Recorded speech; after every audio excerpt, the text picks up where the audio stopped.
کله چې رسول الله صلی الله علیه وسلم له یو لوی بري وروسته له پیاوړي او پراخ لښکر سره مکې مکرمې ته ستون شو، پوهېږئ څه یې وکړل؟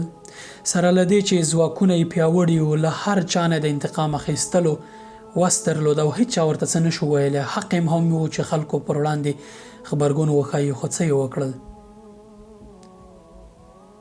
ټولو ته یې اعلان وکړ چې اذهبوا فانتم الطلقاء، لاړ شئ تاسې ټوله آزاد یاست. یو عمومي عفو او بخښنه یې اعلان کړه.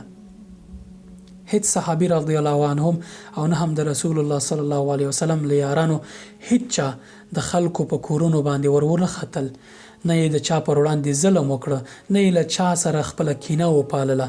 څنګه چې امیر حکم وکړو هماغسې یې وکړ، ټولو هماغه کار وکړ. که دا کار یې نه وی کړی، پوهېږئ څه و؟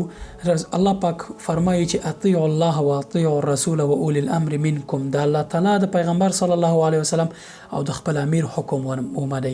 که صحابه رضی الله عنهم دا کار نه وی کړی، نه یوازې دا چې د الله پاک حکم یې نه عملي کوو، په سنتو باندې عمل هم نه کوو، او ترڅنګ یې د امیر امر منل چې واجب دي، له هغې نه یې هم سرغړونه وه.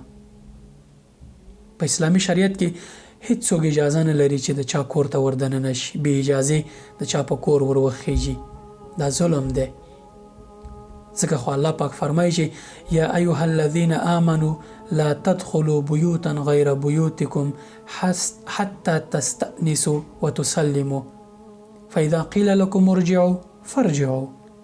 ای مؤمنانو، له خپلو کورونو پرته د نورو خلکو کورونو ته مه دننه کیږئ تر هغې چې تاسو اجازه واخلئ او یا د کور په اهل باندې سلام وکړئ.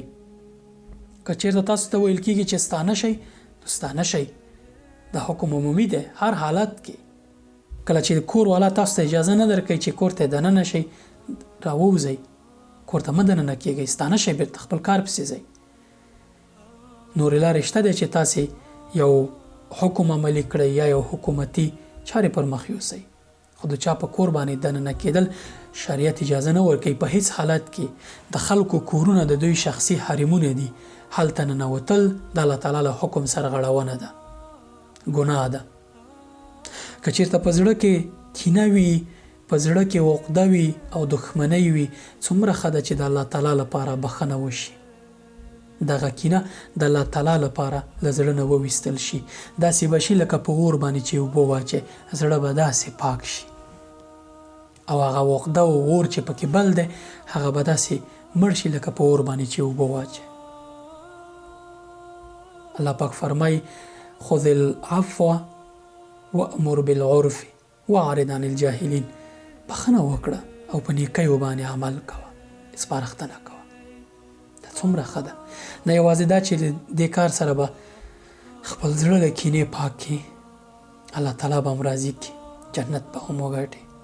خو که کینه وپالي، یو انسان به له منځه ویسي، کوم درد به دې دوا شي؟